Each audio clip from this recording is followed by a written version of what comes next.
Recently, I went to a retro game store that I love going to, even though it's kind of far from my house, called the Warp Zone. Cool staff, very knowledgeable staff, tons of great games, old games, new games, and a lot of Japanese imports, really cool stuff. Well, last time I was there, I picked up this, the PlayStation Underground Jam-Pack Demo Disc from the winter of 1998. Some of you may remember that PlayStation used to have this thing for a fee. They would send you a demo disc like every 4 months with a lot of cool demos on it. Well, I had this one, so I picked it up for $1 to bring back memories. Has Metal Gear Solid on it, Cool Borders 3, Tomb Raider 3, NFL Game Day, Medieval, a bunch of old cool games. And yes, when I started playing it, a ton of, just a flood of nostalgia came and hit me square in the face. It's awesome. Well, there's a dev diary on this demo disc from 1998 for the game Spyro the Dragon. So I watched it, and lo and behold, who popped up on my television screen? I want to show you who it is. And someone who developers have always looked up to for years. But just now, recently, especially after the PlayStation 4 reveal, someone that us gamers, he's become a little bit more mainstream with us gamers. I'm going to show you who that is.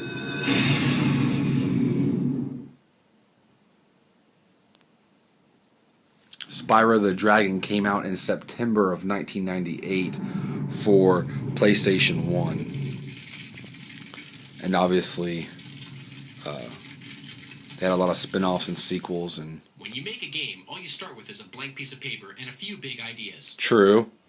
I wanted to see a game that was in full 3D. You can tell already. But where the primary Mark Cerny. The interaction with the enemies.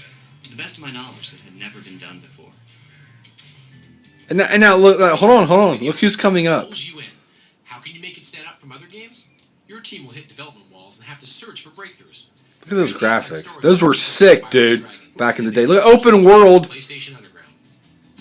The most difficult part. What is he? 16? Insomniac Games. Look at that haircut, bro. Craig Stitt said, I've always wanted to do a game. Oh, that was very cool, especially now because Mark Cerny, if you don't know, is the architecture, He's the architect behind the PlayStation 4, the lead architect, and very cool stuff, man. Very cool. Designer Mark Cerny had come from such games as Disruptor, the Crash Bandicoot series, and Marble Madness. In Spyro, he had new ground he wanted to cover. I had this idea that you could do a panoramic 3D engine on the Sony PlayStation, where there wouldn't be any fog in the distance. And I challenged Alex Hastings to create such an engine. Cerny was also the man who got to show off and reveal the DualShock 4. And in fact, his game he's working on currently, which is a PlayStation 4 launch title, Knack, was the very first game ever shown for PlayStation 4. Come a long way, dude. It's pretty rad. You too can subscribe.